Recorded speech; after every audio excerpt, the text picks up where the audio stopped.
Hello viewers, நம்ம இன்னைக்கு பார்க்க போகிறது ஒரு பன்னீர் ரெசிபி. அதுவும் தபா ஸ்டைலில் எப்படி பண்ணலாம் அப்படிங்கிறத நம்ம பார்க்க போகிறோம். அந்த பன்னீர் கிரேவி பண்ணுறதுக்கு முன்னாடி ஃபஸ்ட்டு நம்ம பன்னீரை ஃப்ரை பண்ணி எடுத்துக்கலாம். அதுக்கு பன்னீர் க்யூப்ஸாக கட் பண்ணி அதில் கொஞ்சம் மிளகாத்தூள், உப்பு, மஞ்சள் கொஞ்சமாக போட்டுக்கிட்டால் போதும். இதை நம்ம கலந்து எண்ணெயில் பொரித்து எடுத்துக்க போகிறோம். இந்த மாதிரி பண்ணுறதுனால பன்னீர் நம்ம கிரேவியில் ஆட் பண்ணுறப்ப அதுக்கு இன்னும் கொஞ்சம் டேஸ்ட்டும் அந்த ஃப்ளேவருமே ரொம்ப சூப்பராக இருக்கும். இந்த மாதிரி பண்ணுறதுனால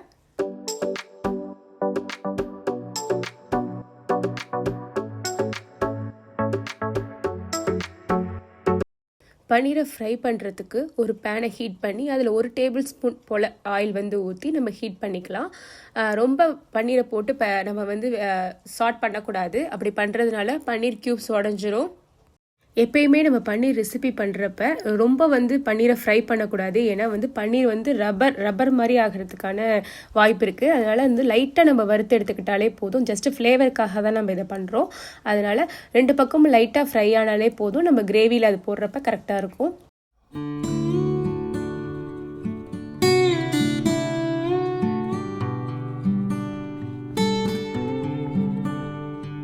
பன்னீர் எல்லாத்தையுமே ஃப்ரை பண்ணதுக்கு அப்புறமா நம்ம அதை ஒரு பிளேட்டுக்கு ட்ரான்ஸ்ஃபர் பண்ணிடலாம்.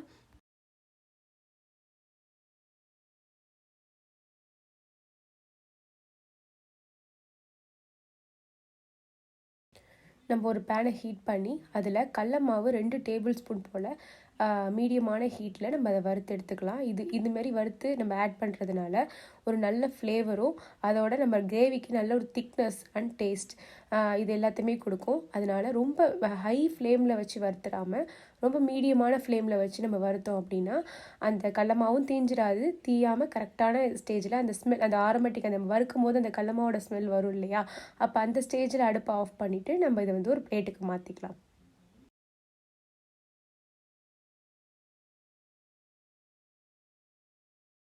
அடுத்து ஒரு பேனை ஹீட் பண்ணி அதில் 2 டேபிள் ஸ்பூன் போல் குக்கிங் ஆயிலும் 1 டேபிள் ஸ்பூன் கீ ஆட் பண்ணி ஹீட் பண்ணிக்கலாம். கீ நம்ம டேஸ்ட்டுக்கு ஏற்ற மாதிரி கூட குறைச்ச ஆட் பண்ணிக்கலாம். மினிமம் ஒரு ஸ்பூனாவது கீ ஆட் பண்ணும். அப்போ தான் இந்த கிரேவி ஒரு நல்ல ஃப்ளேவர் கொடுக்கும் நம்மளுக்கு. ஆயில் ஹீட் ஆனோடனே மீடியம் ஹீட்லேயே ஃப்ளேமை வச்சுக்கலாம். ஃப்ளேமை வச்சுட்டு அதில் 2 டீஸ்பூன் போல் நம்ம ஜீரகம், முழு ஜீரகம் சொல்லுவோம் இல்லையா, அதை ஆட் பண்ணிக்கலாம்.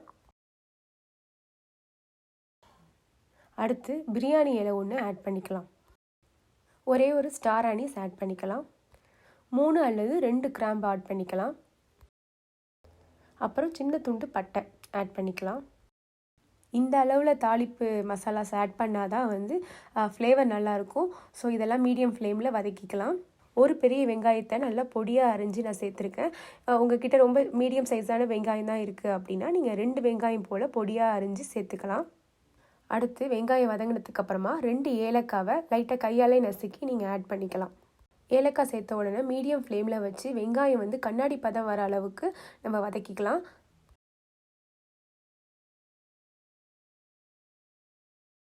வெங்காயம் இப்போ எனக்கு கண்ணாடி பதத்துக்கு நல்லா வதங்கியிருக்கு. இப்போ இந்த ஸ்டேஜில் இஞ்சி பூண்டு பேஸ்ட் 1 அல்லது 1.5 ஸ்பூன் போல் நம்ம ஆட் பண்ணி அதையும் சேர்த்து இது கூட வதக்கி விடலாம்.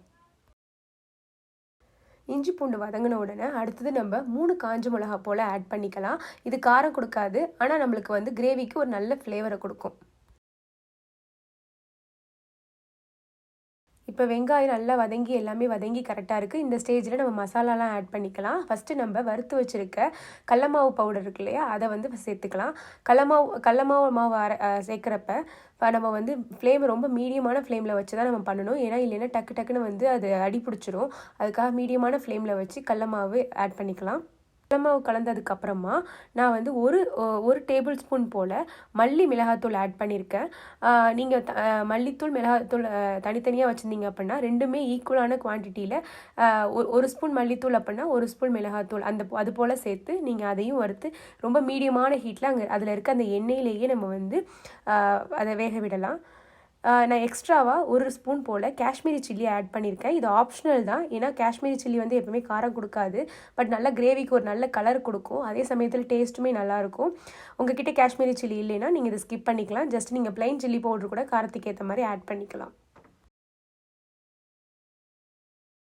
முக்கியமான விஷயமே வந்து ஃப்ளேமை ரொம்ப மீடியமான இதில் வச்சு அதில் தான் மசாலாஸை நம்ம வதக்கணும். இல்லைன்னா மசாலா வந்து கரிஞ்சிருச்சுன்னா அது ஒரு மாதிரி கரிஞ்ச வாடை வந்துடும். ஸோ மீடியமான ஃப்ளேமை எப்பயுமே மெயின்டைன் பண்ணிகிட்டு இருக்கணும். இந்த மசாலா வெந்துட்டுருக்க இந்த நேரத்திலேயே நம்ம போய் ஒரு டொமேட்டோ பேஸ்ட் அரைச்சிட்டு வந்துடலாம். அதுக்கு நான் 3 மீடியம் சைஸ் தக்காளி எடுத்திருக்கேன். அதை வந்து தண்ணி ஊற்றாமல் மிக்சியில் அடித்து எடுத்துக்கலாம். அதையும் மசாலா கூட ஆட் பண்ணிக்கலாம். ஆனால் மசாலா நல்லா பச்சை வாடையெல்லாம் போனதுக்கு அப்புறமா தான் நம்ம இந்த தக்காளி பேஸ்ட்டை ஆட் பண்ணணும். இந்த தக்காளி பேஸ்ட்டை ஆட் பண்ணதுக்கு அப்புறமா ஒரு மீடியமான ஃப்ளேமில் வச்சு தக்காளி நல்லா வேகட்டும். அது எண்ணெய் தனியாக பிரிஞ்சு வரும், அது வரைக்கும் இது குக் ஆகட்டும் மீடியம் ஃப்ளேமில்.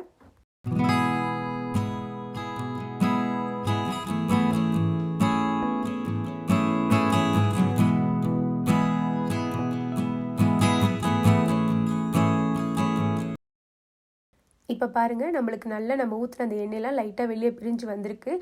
மசாலா கலருமே மாறி இருக்கு பாருங்கள். இப்போ இந்த ஸ்டேஜில் நான் 3 பச்சை மிளகாவை லைட்டாக மேலே மட்டும் கீறி வச்சுருக்கேன். அந்த மிளகாவையும் நம்ம இதில் ஆட் பண்ணிக்கலாம். அடுத்து நம்ம கஸ்தூரி மெத்தி ஆட் பண்ண போகிறோம்.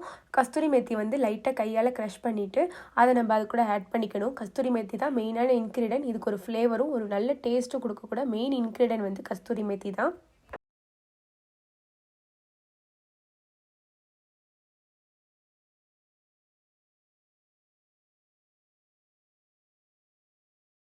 கஸ்தூரி மெத்தி ஆட் பண்ணி வதக்கி விட்டதுக்கு அப்புறமா கொஞ்சமாக தண்ணி ஊற்றிக்க போகிறோம். ரொம்ப தண்ணி வேண்டாம். ஃபஸ்ட்டு கொஞ்சமாக தண்ணி ஊற்றி அந்த கிரேவி எல்லாம் ஒன்றா சேர்ந்து வதங்குறதுக்காக நம்ம தண்ணி ஊற்றிக்க போகிறோம். அதுக்காக கொஞ்சோண்டு ஊற்றினா மட்டும் போதும். மீடியமான ஃப்ளேமில் வச்சு நம்ம வந்து இந்த மசாலாவை வேக விடலாம். அது கொஞ்சம் கெட்டியாக ஆகும், அது வரைக்கும் வேக விடலாம். இப்போ இந்த ஸ்டேஜில் கிரேவிக்கு தேவையான அளவுக்கு உப்பு ஆட் பண்ணிக்கலாம். நம்ம ஆல்ரெடி பன்னீர் ஃப்ரை பண்ணுறதுக்குமே உப்பு நம்ம ஆட் பண்ணியிருக்கோம். ஸோ அதுக்கேற்ற மாதிரி பார்த்துட்டு நீங்கள் வந்து இதுக்கு உங்களுக்கு தேவையான உப்பை ஆட் பண்ணிக்கலாம்.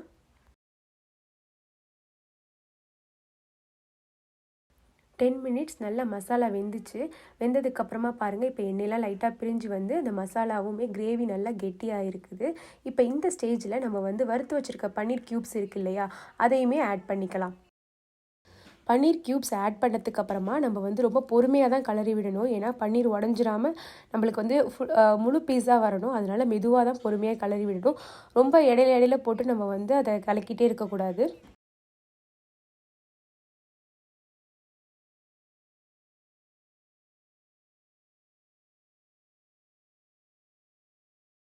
பன்னீரை மசாலாவோட சேர்த்ததுக்கு அப்புறமா 1 டீஸ்பூன் போல் ஜீரகப்பொடி சேர்த்துக்கலாம். அது கூடவே ஒரு டீஸ்பூன் போல் கரம் மசாலாவையும் ஆட் பண்ணிக்கலாம்.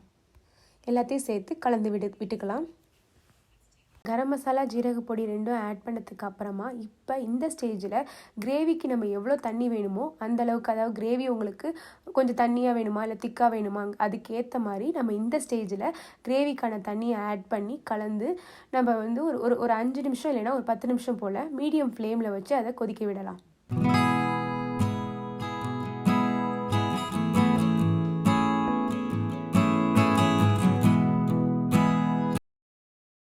இப்போ 10 நிமிஷம் கழித்து மசாலா கொதி வந்ததுக்கு அப்புறமா இந்த ஸ்டேஜில் ஒரு கெட்டி தயிர்லேருந்து ஒரு டேபிள் ஸ்பூன் போல் ஆட் பண்ணிக்கலாம். ஆட் பண்ணி அதையும் கலந்து விட்டு 5 நிமிஷம் ஃப்ளேம் ஆனில் இருந்தால் போதும். அதுக்கப்புறமா ஃப்ளேம் ஆஃப் பண்ணிக்கலாம்.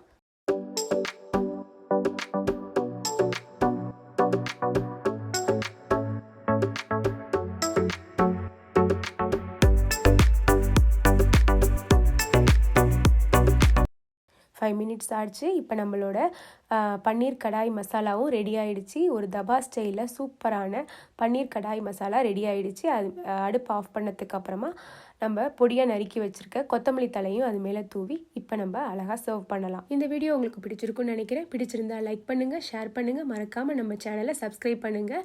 சுவையான உணவை சுலபமாக செய்ய நம்ம சேனலை தொடர்ந்து பாருங்கள். அடுத்த வீடியோவில் உங்களை வந்து சந்திக்கிறேன். அது வரைக்கும் ஸ்டே டியூன்.